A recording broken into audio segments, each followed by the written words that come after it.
was the only car in the area. So I took a slug gun and I shot out the back window and I drove off. And I got caught. I did like 5 months prison, and I got off on mental health grounds. They got me on on mental health grounds at the hospital. They cited me, which is basically a process of going through court. You go through court, and what happens is they say, "Look, this is what you've done. What do you say to that?" And you say, "Well, look, I don't know. These are the symptoms that I was experiencing at the time."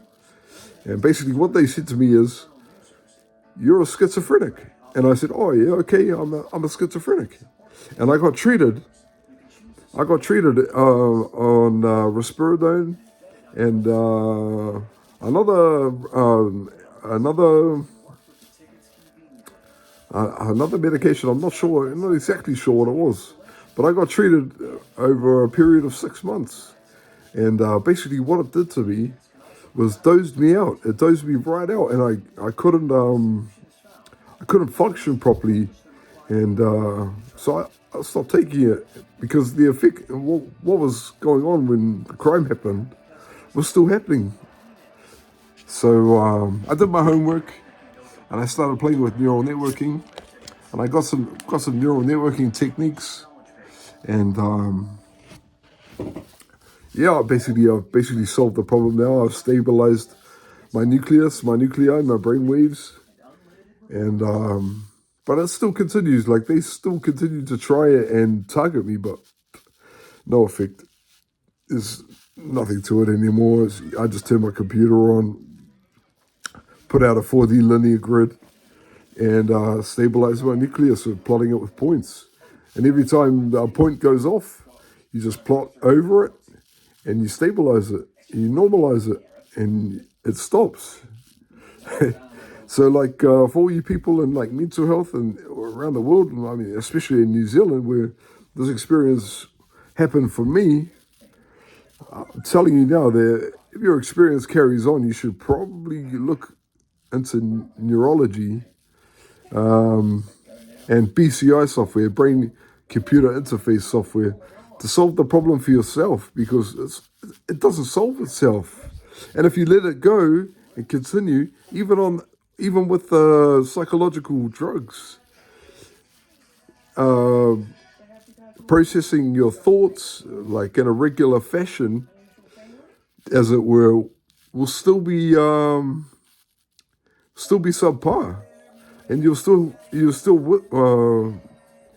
experience these interactions. And there's plenty of neural networking software out there that's automated and readily available. And if you can't sort it out yourself, look to AIs to help you set the software up. It's actually not that hard if you commit. Look, I'll just read you a couple of things that I put into chat. If you're being assaulted daily with sub-audible lap bombing, and you've changed the variables, aka the city you live in, you've tried wearing headphones, changed all your social media outlets, and replaced all your technology, and spoken to a doctor, and there's been no attempt to cure it, what should you do?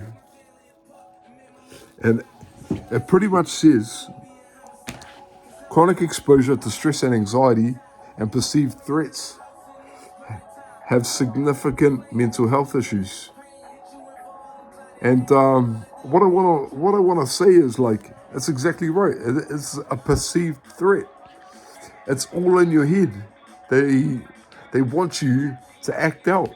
Don't act out. Don't take to it. It says other things like seek legal help, advocacy, talk with sound engineers and environmental health specialists, soundproof your house. But I mean, in all honesty, the only thing you can do, they're trying to engage your brain, and your brain is in control by you. And that being said, using BCI techniques, you can stabilize and normalize everything that they're trying to do, and they'll get nowhere. I use this other company. It's called BindsNet. BindsNet is actually developed and supported by the Defense Advanced Research Project Agency grant. DARPA MTO HR 0011-16-1-006.